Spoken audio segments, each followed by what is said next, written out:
Hello class seventh. Welcome students. Allen public school Netrana की online classes Elon educare में आप सबका स्वागत है। आज की वीडियो में हम आपका ज्योग्राफी का थर्ड चैप्टर स्टार्ट करेंगे जिसका नाम है और चेंजिंग अर्थ, यानी हमारी बदलती हुई अर्थ, यानी धरती पर जो चीज़ें बनती हैं, माउंटेन्स हैं, पठार हैं, प्लेन्स हैं, जो भी चीज़ें मतलब बनती है, प्लेट्यूज वगैरह, वो किस तरीके से बनती है ये हम इस चैप्टर में पढ़ेंगे। ठीक है, तो स्टार्ट करते हैं। Let's begin with an interesting word search activity. हम स्टार्ट करेंगे एक बहुत ही इंटरेस्टिंग वर्ड सर्च एक्टिविटी के साथ में इस लेसन को। Find the names of 10 landforms hidden in this word grid and write them here. आपको क्या करना है, इस वर्ड ग्रिड में से 10 ऐसे लैंडफॉर्म्स छुपे हुए हैं, यानी लैंडफॉर्म्स के नाम छुपे हुए हैं 10, उनको आपको इनमें से फाइंड आउट करके यहाँ लिखना है। ठीक है, तो अब हम अपना चैप्टर स्टार्ट कर रहे हैं। You have learned in the previous chapter that Earth's surface is not uniform but has various forms like mountains, valleys, plains, plateaus, rivers, oceans, etc. आपने प्रीवियस चैप्टर में पढ़ा कि अर्थ सरफेस एक जैसा नहीं है, यहाँ अलग अलग फॉर्म्स पाई जाती है। जैसे कहीं पहाड़ पाए जाते हैं, कहीं घाटियाँ, कहीं मैदान, कहीं पे पठार, कहीं नदियाँ, कहीं महासागर, ये चीज़ें पाई जाती हैं। ठीक है, you also learned about the layers of matter.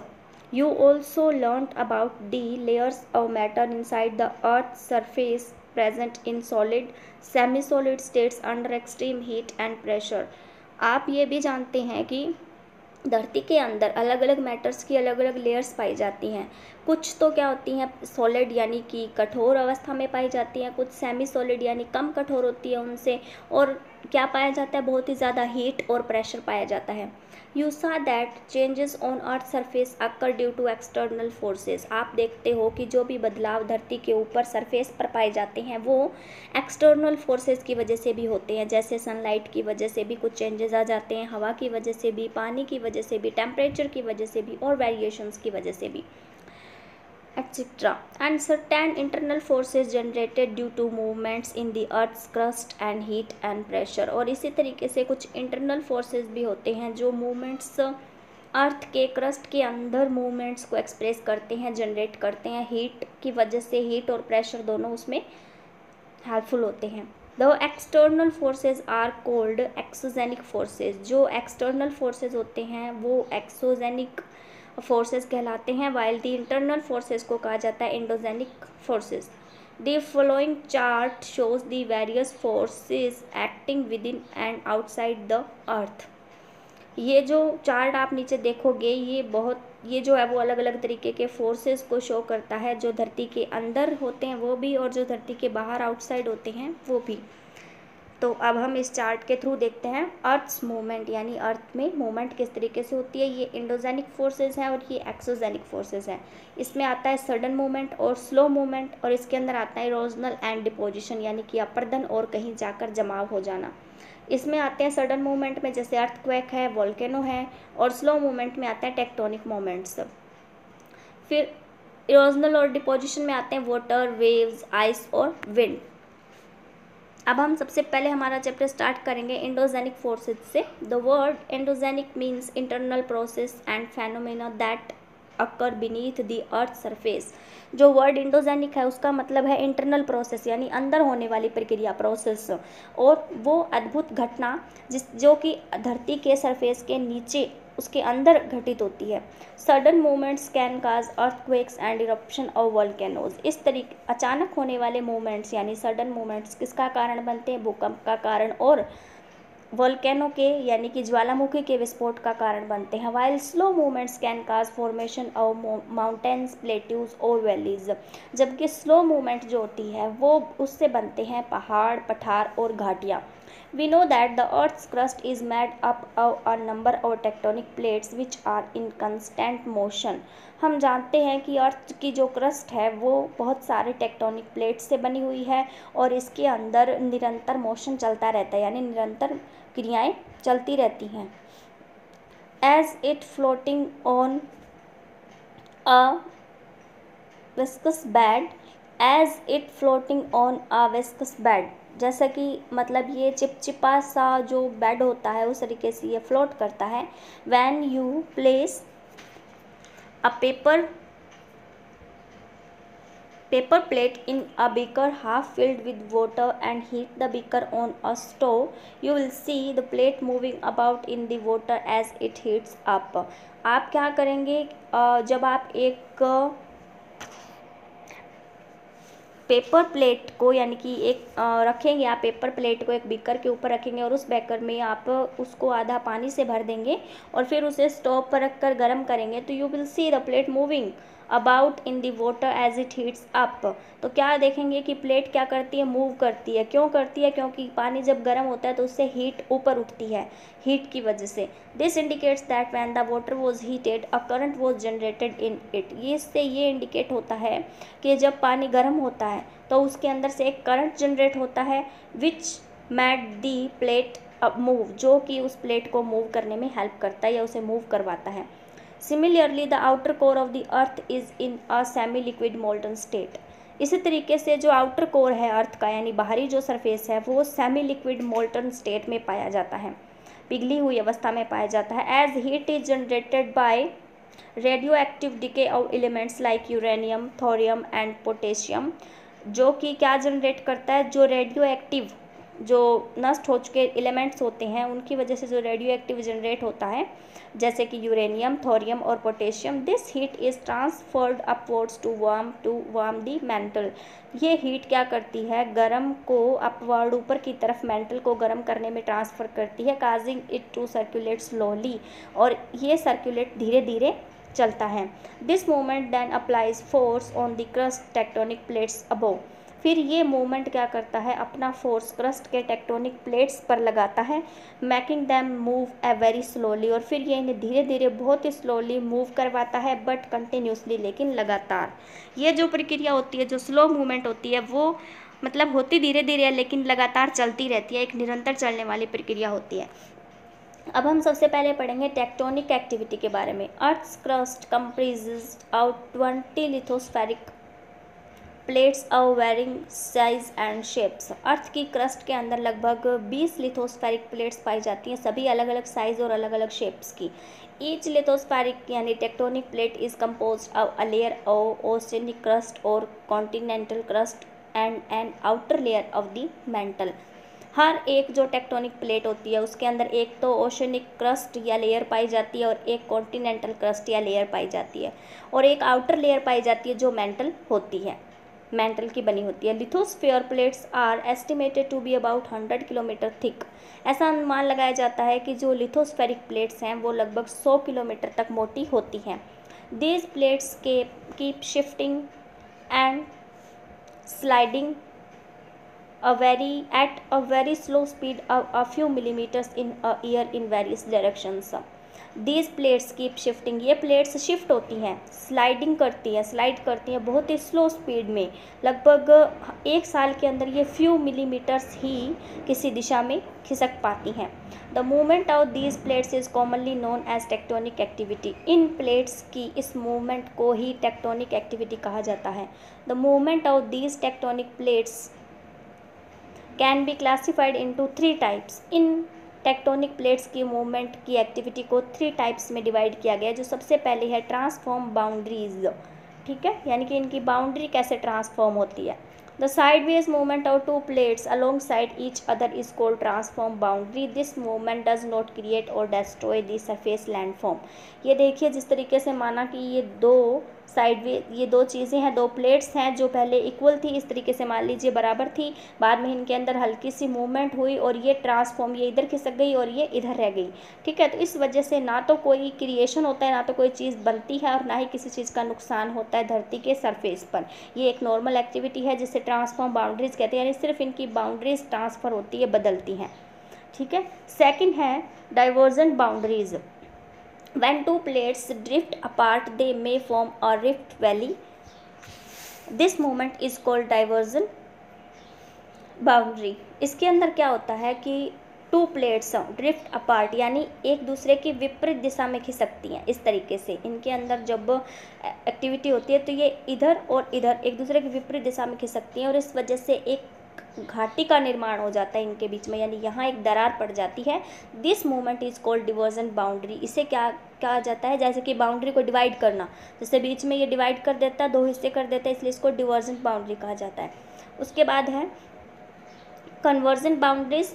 When two plates come together, one of them slides upwards over the other. This is called convergent boundary, and this movement causes floats and faults on the earth's surface.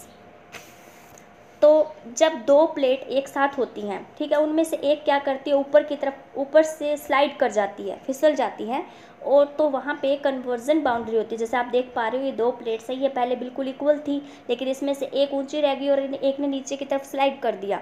तो अब इस वजह से क्या होता है, faults और folds बनते हैं अर्थ सरफेस पे, मतलब कि मोड़ और जो स्तर भ्रंश होता है ना, स्तर ऊंचा नीचा हो जाता है, जगह कहीं ऊंची कहीं नीची हो जाती है, वो चीज़ यहाँ पे क्रिएट होती है अर्थ के सरफेस पे। उसके बाद में है earthquake, the sudden movement of lithospheric plates causes earthquakes and volcanic eruptions. जो अचानक मूवमेंट होते हैं लिथोस्फेरिक प्लेट्स के अंदर, सडन मूवमेंट होते हैं, अचानक हलचल होती है, उससे भूकंप आते हैं और ज्वालामुखी विस्फोट होते हैं। तो अब हम अर्थक्वेक के बारे में पढ़ेंगे, भूकंप के बारे में। सबसे पहले an earthquake is a sudden movement or tremor of the earth's crust which originates naturally at or below the surface. Earthquake जो है वो एक सडन मूवमेंट है और इसके अंदर धरती के पूरे क्रस्ट पे कंपन पैदा होता है, और ये नेचुरली ओरिजिनेट होते हैं धरती के ऊपर भी और धरती के सरफेस में भी। This phenomenon is natural and does not include shock waves caused by nuclear tests or explosions or some major drilling or construction activity। ये जो चीज़ है ये किस तरीके से होती है, मतलब ये जो अद्भुत घटना है ये नेचुरल होती है। Does not include shock waves, इसके अंदर आप शॉक वेव्स को इंक्लूड नहीं कर सकते। काजेज बाय न्यूक्लियर टेस्ट, जैसे कि न्यूक्लियर टेस्ट की वजह से जो चीज़ें होती हैं, जैसे एक्सप्लोशन, खुदाई करना किसी चीज़ की, मेजर ड्रिलिंग, बड़ी बड़ी ड्रिलिंग के काम किया जाते हैं, कंस्ट्रक्शन की एक्टिविटीज़ होती है, उसे इसमें शामिल नहीं किया जा सकता। Earthquakes can be caused in 2 ways. Earthquake यानी भूकंप 2 तरीके से आता है। 1, they can occur due to violent volcanic eruptions. एक तो उस कारण आता है जब ज्वालामुखी विस्फोट होता है ना, उसकी वजह से भी। और this is very common in areas of volcanic activity. ये उन एरियाज़ में कॉमन है जहाँ पे वोल्केनिक एक्टिविटीज़ होती हैं। 2, they can be triggered by tectonic activity associated with plate margins and faults। दूसरा जो है वो मतलब कारण बनता है टेक्टोनिक एक्टिविटी की वजह से बनता है, associated with plate margins and folds. इसके अंदर प्लेट्स का मार्जिन हो जाता है, यानी वो एक जगह से दूसरी जगह खिसक जाते हैं, और जो फोल्ड्स हैं वो इसके अंदर बनते हैं, यानी स्तर भ्रंश या मोड़ इसके अंदर बन जाते हैं। Most of the earthquakes worldwide are of this type. ज़्यादातर अर्थक्वेक जो पूरे वर्ल्ड वाइड हम देखने को मिलते हैं वो इसी तरीके के होते हैं। An earthquake can be compared to the effect produced when a stone is thrown into water। एक अर्थक्वेक को आप कंपेयर कर सकते हो जब आप उसका इफेक्ट देख पाते हो, when a stone is thrown into water, जब आप एक स्टोन को आप पानी में फेंकते हो तब ये प्रोड्यूस होता है। एंड इट क्या इफेक्ट होता है इस चीज़ का, it creates a series of concentric waves moving up outwards from the centre from where it hits the water. इसके अंदर क्या होता है कि एक सीरीज़ बन जाती है लहरों की एक सकेंद्रीय, यानी एक ही केंद्र से, एक ही पॉइंट से निकलने वाली लहरों की एक पूरी सीरीज़ बन जाती है, और वो पूरे पानी में अलग अलग डायरेक्शंस में फैलती है, और वहाँ से निकलती है ये जहाँ पे पानी के अंदर हिट होता है, यानी जहाँ पे हमने पत्थर फेंका वहाँ से क्या करती है, लहरें सभी दिशाओं में अलग अलग फैलती हैं। Similarly when there is a sudden movement within the crust or outer mantle concentric shock waves move out from that point. इसी तरीके से जब अचानक कोई मूवमेंट होती है क्रस्ट के अंदर या फिर आउटर मेंटल में अर्थ के, तो वहाँ पर भी इसी तरीके की सकेंद्रीय लहरें उठती हैं और एक ही पॉइंट से उठती हैं। तो point of origin of the earthquake is called the focus और हाइपोसेंटर। वो पॉइंट जहाँ से भूकंप मतलब उठता है, स्टार्ट होता है जहाँ पे, उसे फोकस या फिर हाइपोसेंटर कहा जाता है। Since this point is often quite deep below the surface and difficult to map। वैसे ये जो पॉइंट होता है अक्सर क्वाइट डीप बिलो, बहुत ज़्यादा नीचे गहराई में होता है, इसलिए इसे मैप करना या नापना डिफ़िकल्ट होता है। The location of the earthquake is usually refer to as the point of the earth surface directly above the focus. वैसे जो अर्थक्वेक की लोकेशन होती है उसे यूजुअली रेफ़र किया जाता है अर्थ के सरफेस पे, जो ऊपर मतलब फोकस वाले एरिया के बिल्कुल डायरेक्टली ऊपर पॉइंट बनता है अर्थ पे, उसके ज़रिए ही उसे मेज़र किया जाता है। This point is called the epicentre, इसे एपिसेंटर कहा जाता है। द मैग्नीट्यूड और strength of the shock waves determines the extent of the damage caused. जो जटिलता होती है यानी कि जो गंभीरता या जो ताकत होती है इन शॉक वेव्स की, वो क्या करते हैं, डैमेज का कारण बनते हैं। यानी कितनी ताकत से ये लहरें उठती हैं या कितनी ताकत होती है इनके अंदर, इन शॉक वेव्स के अंदर, वही डैमेज का कारण बनती है। Obviously damage will be more in areas closer to the epicentre than those farther away from it. Obviously जो डैमेज होता है वो एपिक सेंटर के पास वाले एरियाज़ में ज़्यादा होता है, और जैसे जैसे वो लहरें दूर जाती हैं उन दूर के एरियाज़ में कम होता है। The strength and magnitude of an earthquake is normally measured on the Richter scale. जो स्ट्रेंथ और जो जटिलता होती है अर्थक्वेक की, उसे नॉर्मली रिक्टर स्केल पे मापा जाता है, विच वैरीज फ्रॉम 1 to 10। इसके ऊपर 1 to 10 की नंबरिंग होती है, with each succeeding number indicating a 10-fold increase in magnitude.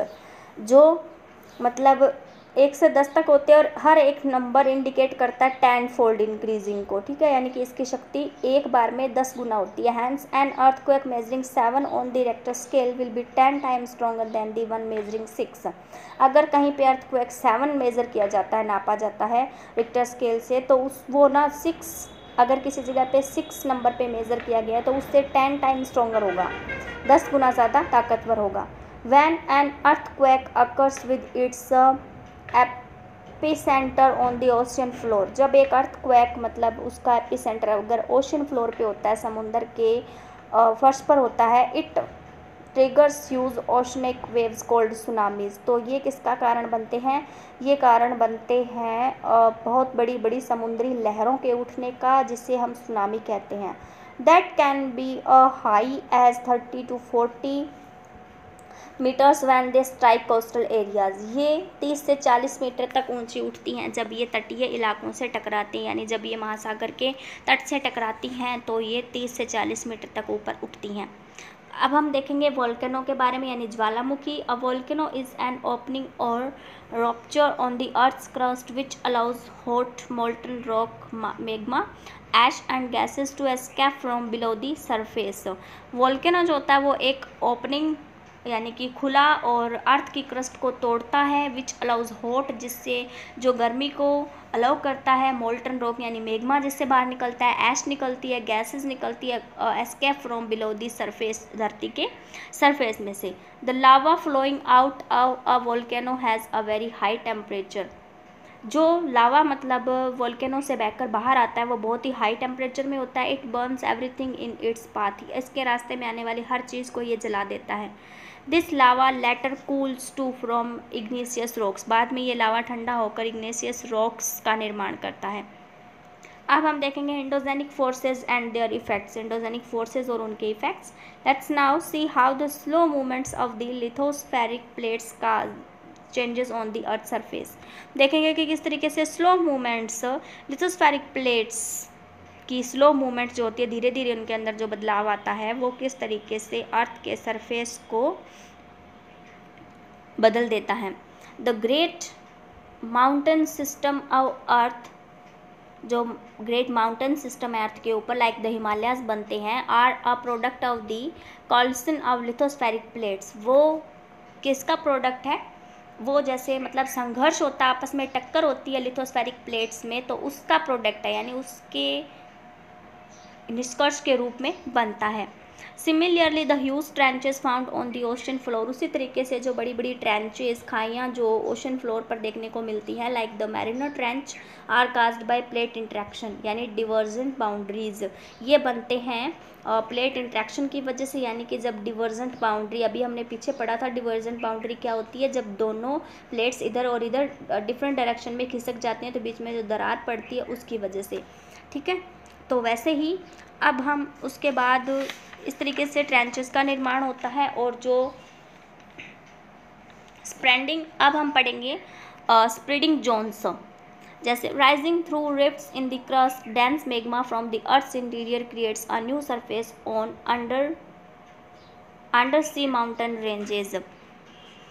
Spreading zones के अंदर होता है rising through rifts in the crust, जब क्रस्ट की जो लेयर होती है अर्थ की, उसके अंदर से जब रिफ्ट्स राइज होती हैं यानी जब दरारें पड़ती हैं, dense magma from the earth's interior creates a new surface, तो जो मैग्मा बहुत ज़्यादा मतलब गहरी पोजीशन में जब अर्थ सरफेस पे आता है, इंटीरियर अंदर से बाहर न्यू सरफेस का निर्माण करता है अंडर सी माउंटेन रेंजेस, ये मतलब समुद्र के अंदर माउंटेन रेंजेस का निर्माण करते हैं।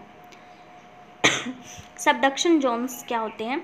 Forces generated when to plates push against each other, जब फोर्स जनरेट होती है, जब बल लगता है, जब दो प्लेट्स एक दूसरे को विपरीत दिशा में पुश करती हैं, बिल्ड माउंटेन्स, तब माउंटेन्स बनते हैं, एंड काज अर्थक्वेक्स, भूकंप आते हैं, एंड वोल्केनोज बनते हैं, thereby adding new material to the continents, और तब इनके अंदर क्या करते हैं, नया मटेरियल कॉन्टिनेंट्स में ऐड हो जाता है। Exogenic forces, as mentioned earlier, exogenic refers to processes and phenomena that occur on or above the surface of the earth। जैसा कि पहले बता दिया गया है कि एक्सोजेनिक वो प्रोसेस और घटना होती है जो कि धरती के सरफेस के ऊपर, ऑन और अबव, ऊपर और नीचे, सरफेस पर और उसके ऊपर घटित होती हैं, जैसे वेदरिंग है, इरोशन है, सेडिमेंटेशन है, एक्सेट्रा आर एक्सोजेनिक प्रोसेसेस। ये कुछ एक्सोजेनिक प्रोसेसेस हैं। Let's discuss these in some detail. अब इनके बारे में कुछ डिटेल्स में हम डिस्कस करेंगे। जैसे सबसे पहले हम वेदरिंग के बारे में पढ़ने जा रहे हैं। It is the breaking down of rocks into smaller pieces by various natural agents such as wind, water, sunlight, temperature variation, etc. Weathering का मतलब होता है कि ये रॉक्स को छोटे छोटे टुकड़ों में तोड़ देता है। वेरियस नेचुरल एजेंट्स के अंदर शामिल होते हैं, जैसे हवा की वजह से, पानी की वजह से, सूरज की वजह से, टेम्परेचर की वजह से और किसी परिवर्तन की वजह से इनके अंदर चट्टानें छोटे छोटे टुकड़ों में टूट जाती है, उसे वेदरिंग कहते हैं। Erosion, it is the removal and transportation of solid materials. जो सॉलिड मटेरियल होता है उसका एक जगह से रिमूव होकर या कहीं और ट्रांसपोर्ट हो जाना, जैसे सेडिमेंट है, सॉइल है, रॉक है, अदर पार्टिकल्स है इन द नेचुरल एनवायरनमेंट, प्राकृतिक वातावरण के अंदर। It is usually done by such agents such as wind, water और मूविंग आइस। ये कुछ एजेंट्स करते हैं, जैसे हवा की वजह से चीज़ें बहकर हवा में उड़कर चली जाती हैं, कुछ पानी की वजह से बहकर चली जाती हैं और कुछ मूविंग आइस के साथ भी चली जाती हैं। सेडिमेंटेशन हम देखते हैं। It is the collection and deposition of grounded and naturally transported material. ये क्या है? कलेक्शन और डिपोजिशन होता है उस मटेरियल का जो ट्रांसपोर्ट करके नेचुरली वहाँ पे लाया जाता है। Landforms are affected by movement of water, ice and wind. Landforms affect होते हैं हवा, पानी और बर्फ़ के मूवमेंट की वजह से। Waterfall, when flowing water drops vertically from an elevation as it flows over a steep region or a cliff, this causes a lot of erosion and tons of water falls from great heights। जब बहता हुआ पानी मतलब vertically किसी ऊंचे स्थान से नीचे स्थान की ओर बहता है और स्टीप यानी कि ढलान वाली जगह पे वो नीचे गिरता है, तो वहाँ पे बहुत ज़्यादा अपर्दन होता है और इसे ही क्या कहा जाता है? ऊंची जगह से नीचे जगह पे पानी के गिरने, ऊंची हाइट से मतलब ग्रेट हाइट से पानी गिरता है, तो उसे वाटरफॉल कहा जाता है। अब हम बढ़ेंगे रिवरइन फीचर्स के बारे में। A river usually creates features like river meanders, oxbow lake, flood plain, levees, delta etcetera. कुछ एक ऐसी चीज़ें हैं जो कौन बनाता है? नदी के बहने की वजह से बनती हैं। उन्हें हम इस लेसन में पढ़ेंगे। जैसे सबसे पहले है meander. A meander is a bend in the course of a river, a large loop or curve in the course of a flowing river is called a meander. Many such meanders can form at places especially where the hills begin to level down into plains। meander जो होता है ना, वो मतलब एक मोड़ होता है। जब मतलब नदी बहती है तो उसके साथ साथ उसके अंदर जो मोड़ आते हैं उन्हें कहा जाता है, मतलब काफ़ी ज़्यादा घुमाव वाले क्षेत्र होते हैं। स्पेशली ये तब बनते हैं जब पहाड़ी इलाकों का लेवल धीरे धीरे मैदानों की ओर नदियाँ बढ़ती हैं, यानी पहाड़ों से उतरकर धीरे धीरे जब नदी मैदानों की ओर बढ़ती है तब उसे हम मैंडो कहते हैं। जैसा आप पिक्चर में देख पा रहे हो, इस तरीके की शेप होती है। फिर है oxbow lake An oxbow lake is a shallow U-shaped or C-shaped body of water formed when a wide meander from the main stream of a river is cut off to create a lake. This landform is called oxbow lake because of the distinctive curved shape that it has. oxbow lake उसे कहते हैं जब मतलब उथला हुआ हिस्सा होता है, ज़मीन का उथला हुआ भाग होता है और वो यू शेप्ड और शी शेप्ड क्रिएटिविटी होती है। इसके अंदर पानी की बॉडी ऑफ वाटर जो है वो यू शेप और शी शेप बन जाता है। ठीक है, जब वाइड मेंडर, बड़ा सा meander main stream of a river is cut off to create a lake, मतलब एक लैक बनने से पहले उसके अंदर कट ऑफ आ जाते हैं, तो इस लैंडफॉर्म को ऑक्सबो लैक कहा जाता है। और ये काफ़ी कर्व्ड शेप में होते हैं, यानी मुड़ी हुई लाइनों में होते हैं। जैसे आप देख पा रहे हो इसके अंदर, ये देखिए यहाँ पे ये शी शेप्ड है, बिल्कुल उसी तरीके से। अब हम देखेंगे फ्लड प्लेन के बारे में। इट इज़ अ फ्लैट और almost flat extent of land adjacent to a stream or river that experiences official and periodic flooding. After a flood, the river recedes and leaves a fresh layer of topsoil which is very fertile. इसके अंदर क्या होता है, काफ़ी flat और extent of land होता है। इसके अंदर जो निकटवर्ती हिस्से होते हैं झरने के या नदी के पास वाले जो एरियाज़ होते हैं उनके अंदर ये ऑफिशियली ज़्यादा ओकेजनल और पैरियोडिक फ्लडिंग होती है। जब किसी ओकेजनली या फिर किसी निश्चित पीरियड के बाद में बाढ़ आती है तो ऐसे इलाकों में ये बनता है। आफ्टर अ फ्लड, बाढ़ के बाद में जब नदी कम हो जाती है या घट जाती है उसकी रफ्तार, तो पीछे जो फ्रेश लेयर बच जाती है टॉप सॉइल की, उसे वो बहुत ही ज़्यादा फर्टाइल होती है और इस तरीके से बनता है फ्लड प्लेन। लेवीज होता है, लेवी इज़ अ नेचुरल और आर्टिफिशियल स्लोप। एक नेचुरल और आर्टिफिशियल दोनों तरीके की ढलान हो सकती है। Embankment or wall to regulate water levels in a river. ये क्या करते हैं, एक वॉल होती है जो रेगुलेट करती है नदी के अंदर पानी के लेवल को। इट इज़ यूजुअली अर्थन और parallel to the course of a river. ये मतलब अर्थन हो सकती है यानी धरती के अंदर हो सकती है या फिर उसके समांतर हो सकती है, नदी के समांतर हो सकती है। इस तरीके से ये लीविस का निर्माण होता है। अब है delta. A delta is a landform created at the mouth of a river where it flows into an ocean, sea, estuary, lake et cetera. Delta जो है वो एक ऐसी लैंडफॉर्म होती है जो कि नदी के मुख पर क्रिएट होती है जब नदी किसी समुद्र में, महासागर में या फिर नदमुख या झील में गिरती है। Deltas are usually formed at places where the slope of the river bed becomes too shallow before it enters the sea shore and its flows loses speed. Deltas usually वहाँ बनते हैं जहाँ पे नदी की जो ढलान है वो काफ़ी कम हो जाती है और बेड बिकम्स टू स्लो, काफ़ी ज़्यादा शैलो होता है यानी उथला हुआ हिस्सा होता है। बिफोर इट एंटर्स दी सी शोर, जब ये समुद्र के किनारे पर एंटर करती है, इट फ्लो लॉसेस स्पीड, ये बहुत ही कम स्पीड में फ्लो करती है। This causes it to loss the sediments it had carried earlier.